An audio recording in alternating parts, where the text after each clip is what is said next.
A very warm welcome to each one of you on episode 19 of the Nature's Orbit Torchlight series.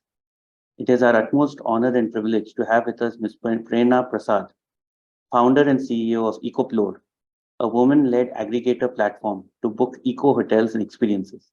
Book mud houses, wooden cottages, houseboats, tree houses, and more.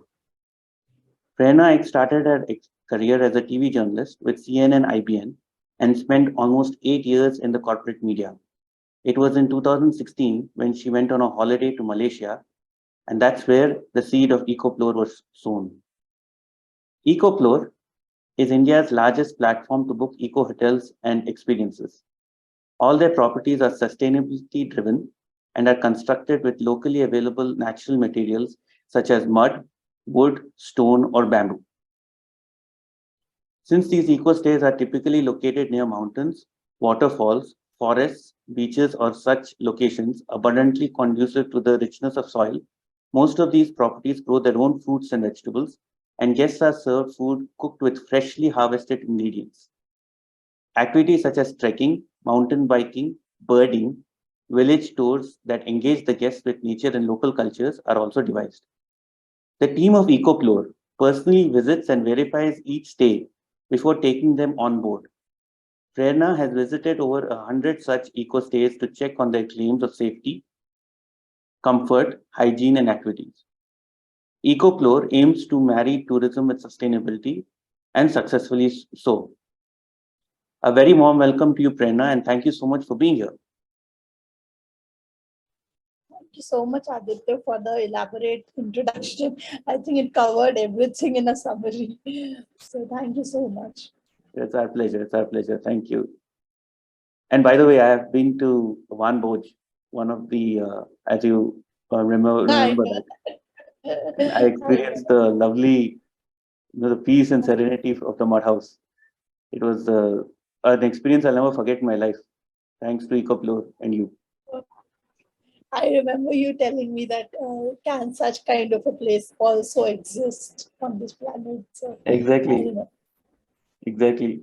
It is a unique destination, and everyone must go there. And everything is many such more. Yeah, and that too in the heart of world's largest, like most polluted capital city. So that is the most surprising aspect. If it would have been in a remote area, then it is understood because it's already has a good climate. But being existing in a hardcore polluted area is a, and Faridabad comes to like sometimes number 1, 2 in the world's most polluted cities.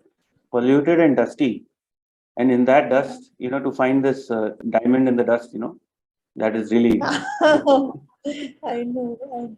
It was like, discovering the Kohinoor and all that dust. Yeah, and pollution. And a must go to and must stay for each and every person, I feel. Like I would like to know, we would like to know more about your holiday in Malaysia in 2016. So that's where the seed of Ecoplore was sown. So can you let us know more about that?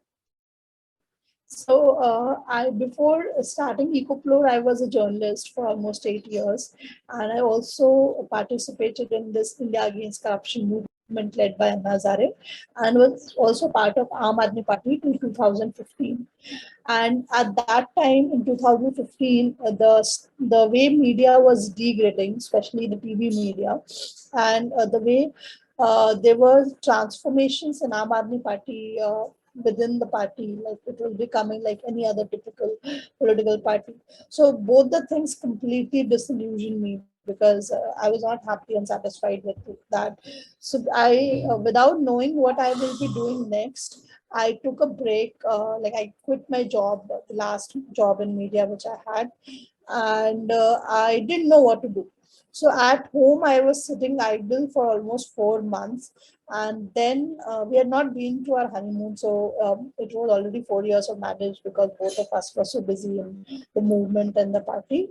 So I took a decision to go on a holiday because anyway I was not doing anything at that time. So that's how we planned the Malaysia tour, and it took me almost 1 month to figure out 5 hotels for our 10 days holiday. And because I was looking for eco-friendly hotels and I was not, I was new to the country, I didn't know much. So it took me more time. Now that, but when we stayed in those hotels, the experience was completely mind blowing. So we had like, I remember we stayed in a tube hotel, which was made out of recycled big pipes. And there's just a bed inside it. You go sleep, come out, and there'll be sea in front of you. So there were very, very interesting kind of constructions, all using local material and local methods. And that's when I thought that when I go back to India, let me aggregate hotels like this. Okay, okay. So Malaysia was like an inspiration to you. After staying Yeah, back. it was like a creative platform where I got my idea for starting Ecoplore. And where was that? In Kuala Lumpur or? Not actually, it was overall trip. So we went to Kuala Lumpur also, but there was this Borneo Islands. I was very, very inspired by that. It was very beautiful. We went to Langkawi also, but Langkawi was very commercial. So it was overall the accommodations where we stayed, not the destination. The hotel where we were staying, they were very amazing. So, it was like your destiny lied in the destination, something like that. Yeah, that's very Yeah. nice. Cool, cool. Thank you for sharing that. And so, like, there's a rampant field of TV journalism, right? As you mentioned, uh, which has a lot of, it's very dynamic. And then to get into a more peaceful sustainability ecosystem of business, like, how did that transition happen? And tell us about your journey regarding that. I think it took a lot of time because I don't come from a tourism background. So no study, no education, and no work experience. I don't come from a business background, no family business, nothing. I don't have not studied MBA that I know how to manage a company. So for me, starting Ecoplore was like a clean slate, and what I'm going to write on it is going to decide the future of my work. So that was, I think, very helpful because I was doing something which is innovative, which is not like, which is out of the box and not like run of the mill that I'm starting another startup. And when I left my job, I was anyways not knowing what I'm going to do next. So it was not sure that I'll be getting into entrepreneurship. But when this Malaysia trip happened and I came back and I started traveling and discovering India. So I visited Auroville for around 10 days, which was very less for me. I visited multiple eco hotels in almost a period of 1 year. So first 1 year was given only on research of how an eco hotel looks like what are the common features of different eco hotels, how will a layman differentiate between a eco hotel and a mainstream hotel. So and studying them, visiting them, talking to their owners, so that took me almost minimum 1 year. And after that, when we started operations, we had just around maximum 30 hotels. So what happened that people, suppose we have hotel in Jim Corbett, we have multiple hotels in 30 destinations. Now somebody wants to go to Kodaikanal and we don't have a hotel there. So we always, like 80% of our customers or queries, we had to say no to them because we did not have a verified property in their location. So then again, we took like 2 years almost to focus on aggregating the hotels. And I decided that until unless we have 100 eco hotels, we will not focus on marketing and sales because it was like a misuse of the time. So then till 2019, 2018, by 2018, we were able to aggregate 100 eco hotels. So this was like all investment from our side, investment of time, investment of resources and money. In 2019, I formally registered the company in January, and then we started focusing on sales. Now, what happened that from 2019 to 20, we was the first year of our proper sales and marketing. it went out well, but the challenge was people were not able to understand what eco hotel means. They have questions like, will mud house be leaking? Will there be a Western commode in your local architecture housing? So there was a lot of misconceptions, and then COVID happened for 2 years. Of course, like it was completely shut. So then we had to go across like different ideas, and we worked on our website. We started doing things which we wanted to do, and it was pending in our list. And after the COVID, there was like a boom of and the change in mindset. So people now, like post COVID, they got connected to nature, lot of them, and they wanted to spend their time with nature. So there, without doing good marketing, without investing money in marketing, which we have not done yet, not even a single penny, it was all organic. We started getting a lot of wins, and SEO also helped a lot. Without doing SEO, because of original content, we started getting a lot of SEO based queries. So post COVID, it has been a very motivational journey for us as a company. Oh, what a journey!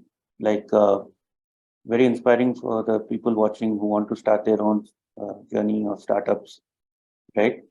And even the fact that you said when you said a blank slate, that's very important because each individual comes up with a lot of baggage that stops them from taking such actions, right? And that's very important to leave a blank slate so they can create anything from there.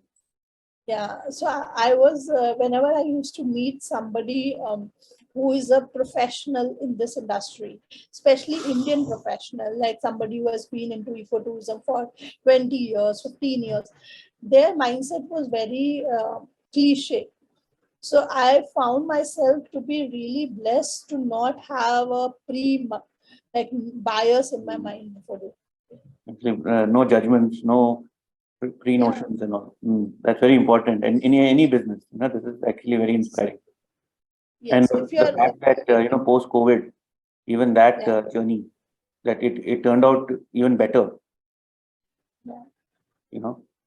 A lot of us have given up during COVID. If you see the world altogether, and you actually, continued, and also it turned out to bear better fruits. That's very inspiring and And motivating. also, like, if I talk about COVID personally, I was very happy that COVID happened because nature got a break of 2 years almost from the destruction which is being done by human beings. It Exactly. was very much needed, but unfortunately, we have still not learned our lesson. We are still going on destructing it. So I don't know what's the future, but nature took a break. Like we need break from our mundane life. And it was nature's break for 2 years. That was nature's Ecoplore. Yeah. Yeah. Great, great. Thank you. And okay, what for any eco stay? What is expected of the eco stay when you are doing your diligence? And what are the list of measures to be followed by the eco stays? So there are two mandatory requirements which needs to be followed by every state, apart from some exceptions. So these two are one, that the construction of the rooms or the building which the state has, it should be local material, so mud, wood, bamboo, stone. Second, that they should have at least 30% tree coverage, not lawns, trees inside their campus, minimum. So these two are mandatory, and then we have a lot of other variables which are optional, like rainwater harvesting, composting, solar panels, growing their own vegetable. So there are many other such features, energy efficiency, but composting. So these are all variable. Like some hotel may follow 5 of them, some may follow 3 of them, some may follow 8 of them. So those are variables. Okay.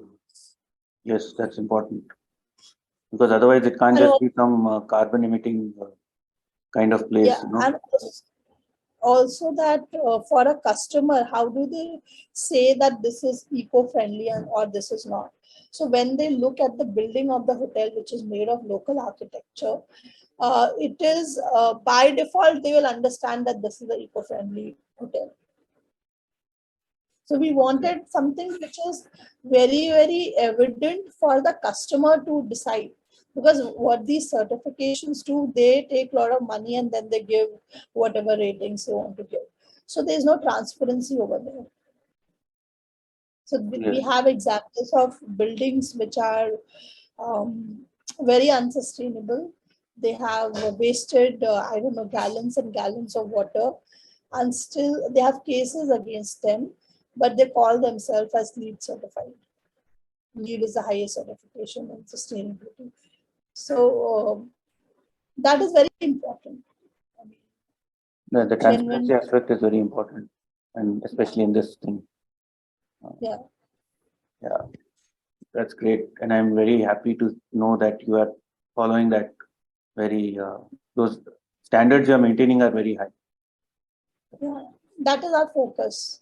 So we want to like create an example that this is how genuinely this is sustainable tourism. Because there's a lot of greenwashing in the market in the name of sustainability. Every wrapper you see, I was noticing these chips packets and food wrappers, they write eco-friendly packet. How can plastic be eco-friendly? So there's a lot of greenwashing going on now. Like it has increased a lot. And for a customer, they read that and they feel so happy and not polluting the environment. Creating a false, basically they're creating a false comfort zone, and that's very dangerous because when it actually comes to implementing and executing eco-friendly initiatives, then they won't be ready for that.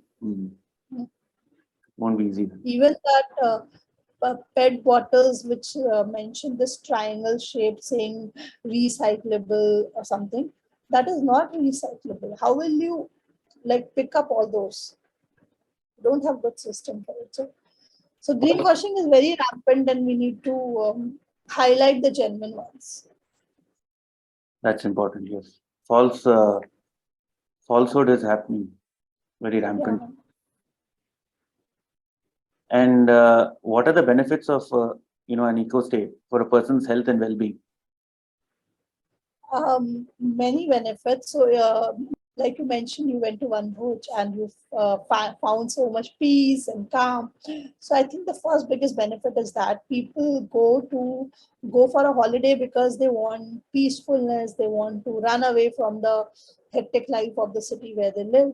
So, all these eco hotels, boutique properties, homestays, whichever we promote, you are living with nature. You are eating food which is grown there only. You can even pluck fruits and eat if the season is there, like if there's mango season, if there's mulberry season, whatever fruit is planted. Then you don't need to rush and go anywhere for enjoyment.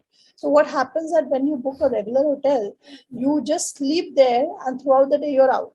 But when you book a eco hotel, you sleep, you live there, you eat there, you have so many activities to do that you will not get bored at least for minimum 2 nights.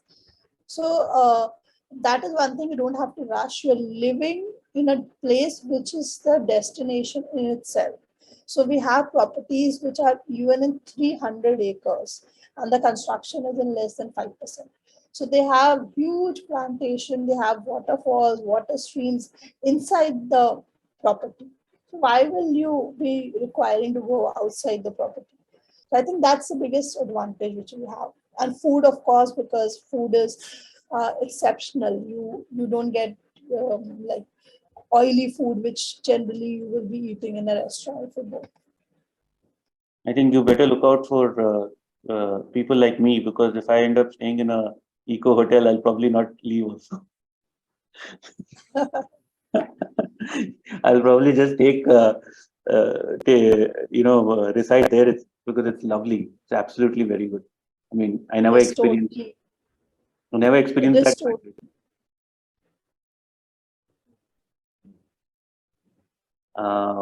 Yeah, because I'll also share something. Like when I left that place, I was there only for 15 minutes, maybe half an hour.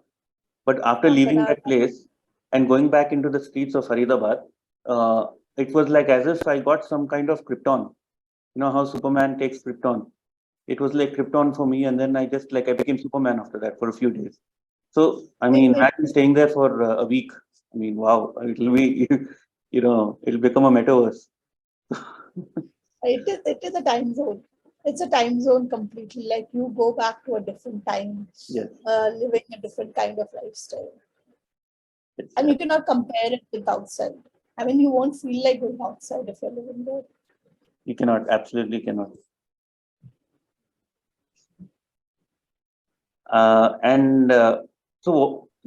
Obviously, in every initiative, there are challenges. So, what challenges do you face in this endeavor, and how do you overcome the challenges? So, as I had mentioned earlier, the biggest challenge we faced was to make the customer aware about what we are trying to sell. And it was basically changing the consumer behavior, because people generally want like very cheap budget hotels in 1,000, 2,000, 3,000 rupees. And they don't want to invest on the hotel because they think that hotel is only meant to sleep. Now here we are trying to change the entire customer behavior and the way and the notion of hotel. Here we are trying to tell that hotel is not meant to sleep. You can sleep, you can eat good food, you can enjoy the nature inside the campus of the hotel. So bringing that, like making people understand that and imbibing that thought into them took a lot of time, at least like 1 or 2 years, I'll say, but invested into it. But now we don't need to do that. Now people, whoever come to us, they know what we are trying to do. Wow. Yeah. So that hard work is done to change the mindset, consumer behavior.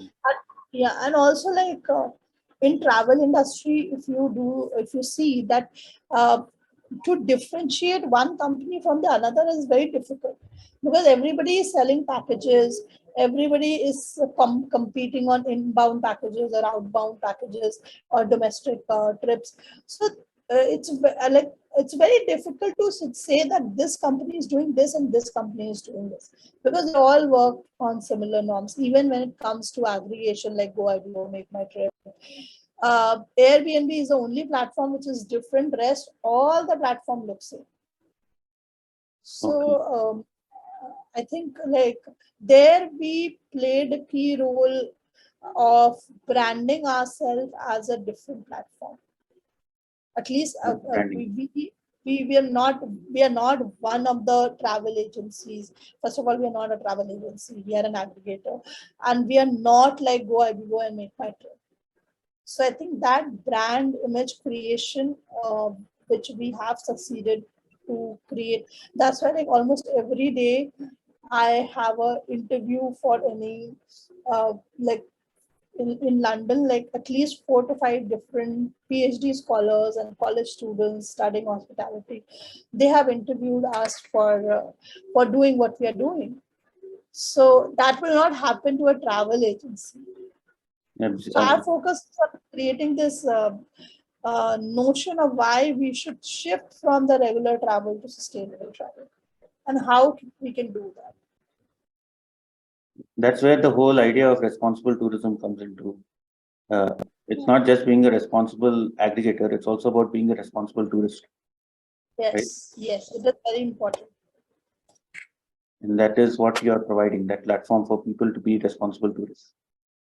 Yes. And also like we also analyze the people behavior. Like if somebody is, for example, we don't give discounts. Now, if somebody, like the last query I talked to, that guy was like, give me discount because we both belong to the same place. Give me discount because of this. At least 3-4 times he asked for discount. I gave him a little bit of discount because he was coming from a reference, but he didn't book it, because people whose focus is budget, they don't deserve to stay in our hotels, because then they are coming because of budget. They're not coming because of what we are selling. Yeah, so and what you're providing is experience. Yeah, and if somebody wants to come to us because of our experience, you're like welcome. But if you want to come to us because our pictures are nice and you want to bargain and negotiate and ask for discount and offer, sorry, Like if you look at all top brands in the world, nobody gives discount. No Exactly. top brand works on discount offer. All the budget-based brands, one of budget shops offer discount. Yeah, So exactly. quality. 199, 299. Yeah. So yes, that's and that experience is actually is a lifetime experience. I wouldn't have never dream of bargaining for that. That's great. Coming to which, like when you talk about responsible tourism, it's very closely connected to the UN Sustainable Development Goals, right? And so, which one of them are you aligned to the most, and why? So in 2019 itself, when we first started our operation, somebody from United Nations Environment Program reached out to us, and they told us that we are fulfilling SDG 12, which is responsible production and consumption. So, which means that Wow. we are reducing the waste generated by our eco hotels, and we are uh, producing also in a very responsible way. I mean, the entire ecosystem of running a eco hotel, whatever things we're buying it in a responsible way. It's not that randomly we are just wasting. So responsible production and consumption is what we think.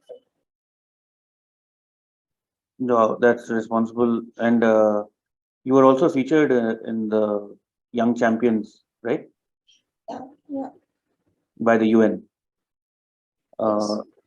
UNEP.org Young Champions News Story. That's where you're featured, right? Green Holiday Season. Awesome. That's really great. I mean, UN coming and approaching you and acknowledging that is it's like very inspiring for the youth watching this.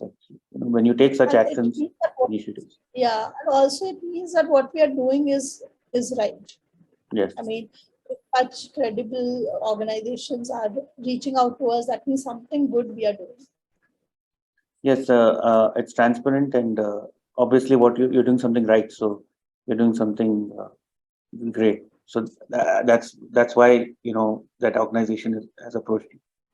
And what is the message you want to give to the youth and about climate action and taking such initiatives? And what are the consequences of not taking action?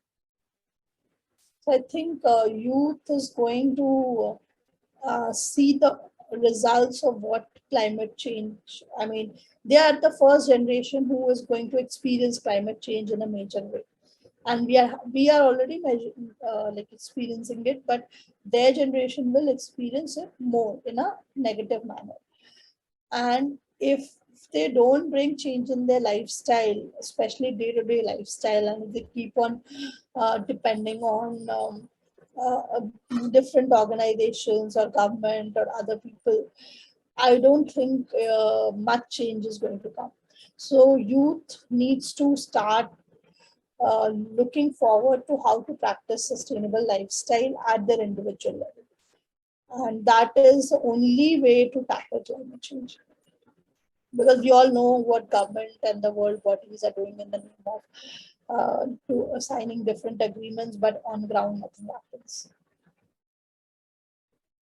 Yeah, I mean, signing an agreement happens in easy rooms, you know, but on the ground, actually taking action, that is important.